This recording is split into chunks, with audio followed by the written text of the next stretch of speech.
안녕하세요, 홍씨입니다. 오늘은 신형 K5 페이스 리프트입니다. 이번 더 뉴 K5는 자그마치 4년 만의 페리인데요. 주요 변경사항으로는 외장에서 4가지, 내장과 옵션에서 대다수의 변화가 있었습니다. 먼저 디자인의 경우에는 기존 번개형 주간주행 등이 나뭇가지 형태로 바뀌었습니다. 범퍼도 EV6 GT 스타일의 대형 인테이크로 변경이 되었는데요. 근데 합쳐놓고 보니까 다듬은 것 같기는 한데 뭔가 좀 티가 안 나는 소극적인 변화라고 생각이 듭니다. 아무튼 측면은 휠 디자인만 바뀌었습니다. 참고로 지금 보시는 차량은 블랙핏이 적용이 되어서 휠 컬러가 블랙인데요. 휠 사이즈는 트림에 따라서 16, 17, 18, 19 이렇게 4종류가 있습니다. 디자인은 스포크가 시원하게 뻗어있는 무난한 스타일이에요. 다음으로 후면부의 경우 기존 어색했던 절취선이 박스형으로 변경이 되었습니다. 그래픽은 좋은 것 같긴 한데요. 램프 사이의 단차 같은 표현은 조금 어색하다는 의견이 있습니다. 이거는 아마도 이 금형틀은 그대로 둔 채 디자인만 바꿔서 그런 것 같습니다. 참고로 K5의 트렁크는 510리터로 소나타 대비 30리터가 더 넓습니다. 특히 이번 신형 K5부터는 2열 6대4 폴딩에 전동 트렁크도 추가가 되었는데요. 이 부분은 소나타 D 엣지와의 밸런스가 맞춰진 것 같습니다. 아무튼 뭐 30리터면은 얼추 백팩 하나 정도 차이예요. 짠! 이번에는 실내입니다. 이번 K5 페이스 리프트는 외관보다는 실내에서의 변화가 많은데요.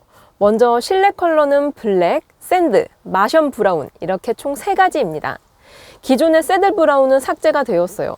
필러 컬러는 블랙과 샌드에서는 그레이, 블랙핏과 마션 브라운에선 지금처럼 블랙이 들어갑니다.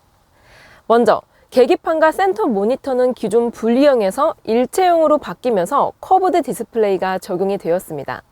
확실히 신차 분위기가 나는 것 같고요.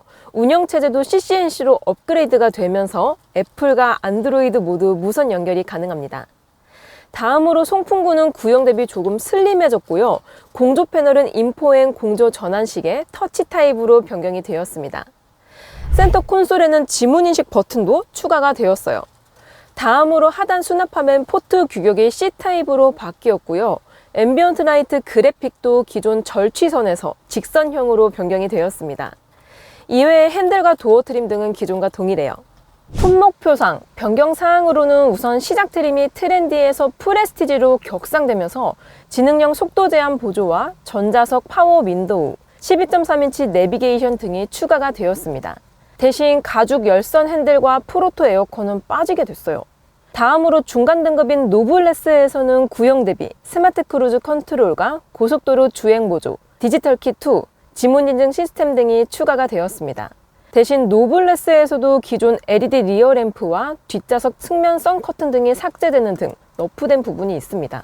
마지막으로 최고 트림인 시그니처에서는 구형 대비 후측방 충돌 방지 보조와 안전 하차 보조, 뒷좌석 이중 접합 차음 유리 등이 추가가 되었는데요. 근데 시그니처에서도 역시나 기존 뒷좌석 열선 시트와 센터 암레스트, 높이 조절식 헤드레스트, 그리고 후석 승객 알림이 빠져버렸습니다. 이거를 컴포트로 묶어서 선택화시켰어요. 물론 이런 조치들은 가격 인상을 억제하기 위한 수단이겠지만 어쨌든 가격이 올랐는데 기존 거는 그대로 두고 조절을 해야 했어야 하지 않았나 싶습니다. 아무튼 소나타와의 옵션 비교는 위쪽을 클릭해주세요. 참고로 신형 K5는 재원상 소나타 대비 전장은 살짝 짧고 휠 베이스는 깁니다. 조수석을 최대로 밀었을 때 165cm 여성 기준으로 레그룸은 2뼘 반 정도 나오고요. 헤드룸은 주먹 하나가 나오는데요. 소나타와의 실거주성 차이는 미세한 것 같습니다. 편의 옵션으로는 2열 송풍구와 USB 포트, 암레스트와 열선 시트, 측면 선 커튼 등이 있습니다. 그래서 얼마나 올랐냐? 이번 신형 K5는 1.6 터보에서 평균 184만원, 2.0은 194만원, LPG는 196만원, 하부는 평균 199만원이 올랐습니다. 퍼센테이지로는 하부가 5%, 나머지가 6%예요. 참고로 K5는 아직까지 소나타 대비로 평균 60만원 정도가 저렴하기는 한데요. 그 격차가 점점 줄어들고 있다는 거. 그리고 변경사항들 대비로 봐도 뭔가 가격 인상은 손해보는 느낌이 없지 않아 있습니다. 아무튼 현재 K5는 노블레스의 스타일과 스마트 커넥트를 추가해서 3,254만 원에 가장 많이 팔리고 있습니다. 근데 저는 개인적으로 스타일을 빼고 컴포트를 넣는 거를 추천드리는데요. 이렇게 되면은 프로젝션 램프와 LED 리어 램프가 빠지기는 하지만 동승석 파워 시트와 워크인 디바이스, 2열 열선 및 폴딩 시트, 암레스트 및 높이 조절 헤드레스트 등을 겟하실 수 있습니다. 개수가 훨씬 많죠. 또한 소나타에서는 LED 리어 램프와 방향 지시 등이 모두 기본이라는 점, 즉 노블레스에서 스타일을 넣을 바에는 차라리 시그니처로 올라가거나 아니면 소나타로 넘어가는 게 더 합리적으로 보입니다. 자, 시승을 나가기 전에 하나만 더. 유지비를 살펴보면 K5의 파워트레인 중에 유지비가 가장 저렴한 건 역시나 하이브리드입니다. 반대로 가장 많이 드는 거는 2.0 자연흡기이고요. 연간 94만 원을 절약할 수 있습니다. 다만 하부는 2.0 자연흡기 대비 평균 382만 원이 비싼 만큼 이 차이를 상쇄하는 데는 최소 4년 이상이 걸립니다.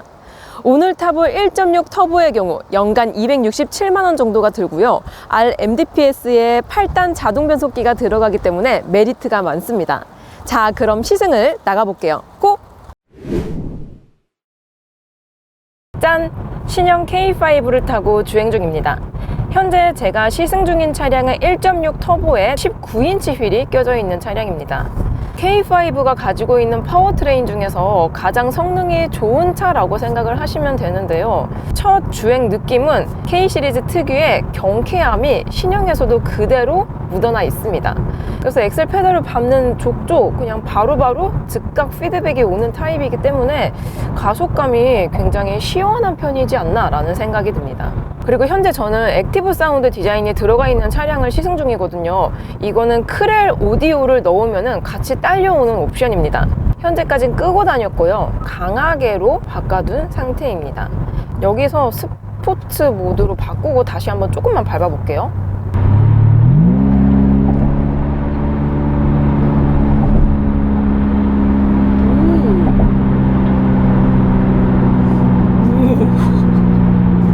뭔가 진짜 고성능 차량처럼 엔진음이 굉장히 크게 느껴지고 있습니다. 다시 밟아볼게요.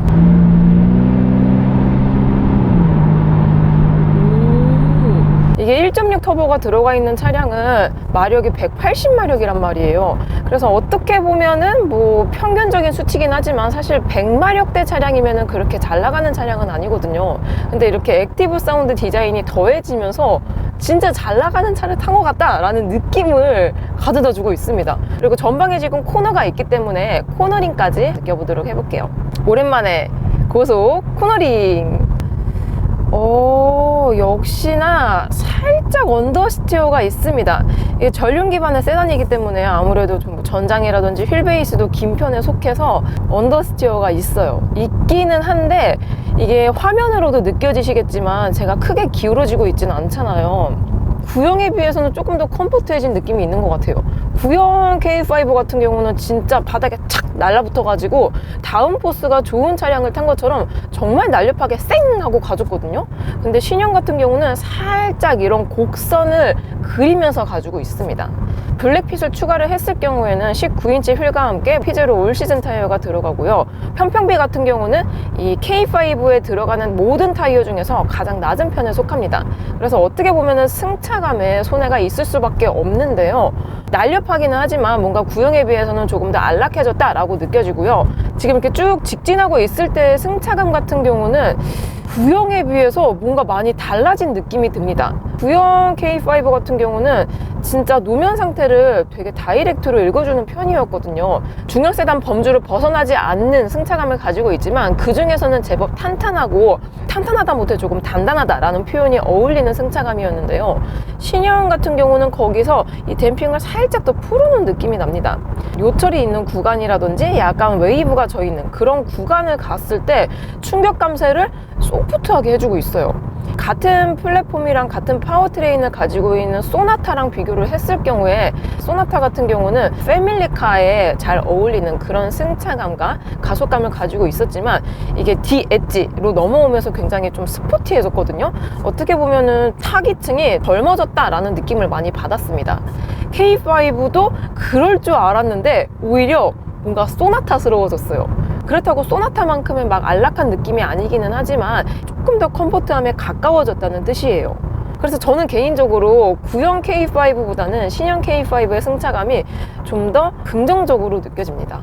그리고 소음 면에서는 이게 구형에 비해서 전반적으로 보강을 했다고 하는데 하부에서 올라오는 소음이 크게 차이점이 느껴지고 있진 않습니다.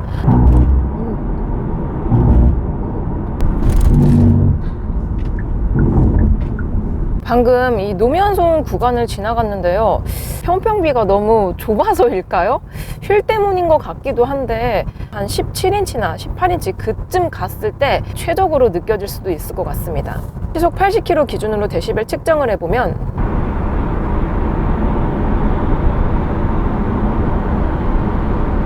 이 정도가 나옵니다. 소나타와 비교했을 때 거의 비등한 수치를 가지고 있기는 한데요. 실질적으로 느꼈을 때에는 이 휠하고 타이어 때문인지 노면에서 올라오는 소음이 약간 들리는 편이라고 생각이 듭니다.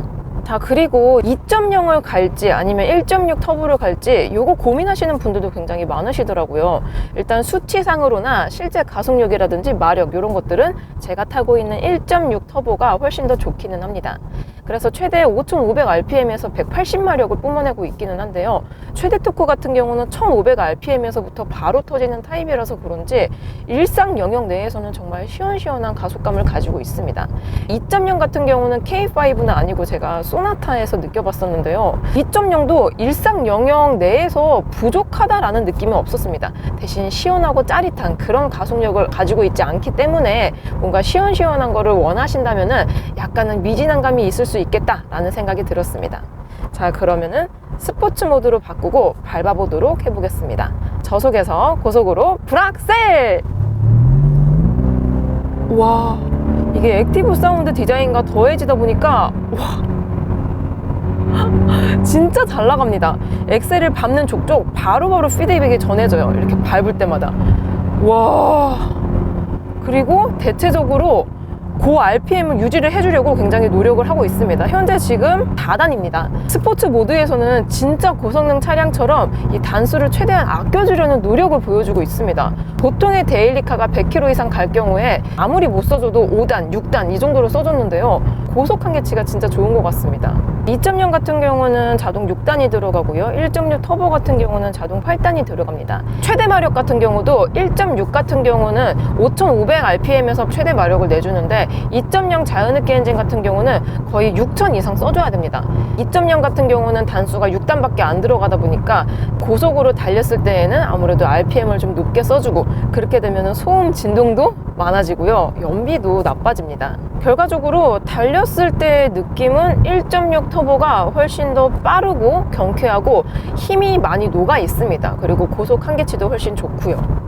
핸들 감각 같은 경우는 이게 1.6 터보를 선택했을 때에는 칼럼 타입에서 렉 타입으로 바뀌거든요. 스티어링의 방식이.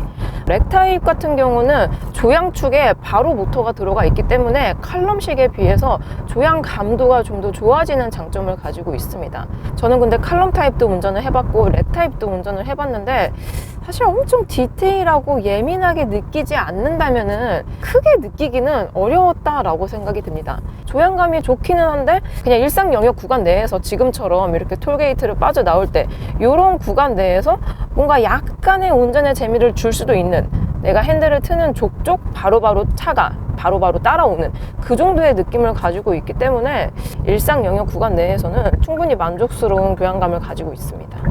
현재 스티어링만 스포츠로 바꿔둔 상태예요. 차선 변경 해보겠습니다. 오, 스포츠 모드로 바꾸니까 뭔가 기어비가 조금 더 촘촘하게 잡혀진 느낌이 듭니다. 다시 한번 해볼게요. 야, 이거 스티어링 휠 같은 경우는 드라이브 모드 간의 성향 차이가 굉장히 뚜렷한 편에 속합니다. 많이 달라지네요. 한 번 더 해볼게요. 오, 차가 이게 뭐 에어서스라든지 뭐 전자식 서스펜션이 들어가 있지는 않지만 약간 이 전고가 내려가는 것 같으면서 이 조향되는 감각이 굉장히 좋습니다. 스포츠카에서 느낄 수 있을 법한 스포티한 성향을 가지고 있는 차들이 있잖아요. 그런 차들의 운전대에서 느낄 수 있는 감각을 한 30-40% 정도 갖고 있습니다. 이 스포츠 모드로 바꾸니까. 다시 한번 해볼게요. 와, 핸들에서 오는 안정감이 남다릅니다. 이게 노멀 모드에서는 스티어링의 무게가 조금 라이트한 편에 속했거든요. 그리고 조향 감각도 뭐 크게 뭐 이렇다 저렇다 할 거 없었기 때문에 그냥 평범하다 이런 느낌이 들었는데요. 스포츠 모드로 바꾸면 무게감도 무거워지고 조향감도 좋아지면서 이 차량을 통제하는 이런 느낌이 좀 듭니다. 와인딩 이런 거 가실 거면은 스티어링 모드 스포츠로 꼭 바꾸세요. 꼭! 참고로 연비 같은 경우는 1.6 터보 19인치 휠 기준으로 공인 연비가 리터당 12.3km 정도가 나온다고 합니다. 거의 200km 정도 탔을 경우에 실연비는 11.8km가 나오고 있어요. 그리고 고속 주행 같은 경우는 한 15km 정도가 나옵니다. 그리고 아주 막히는 시내 구간 같은 경우는 10km 정도가 나왔어요.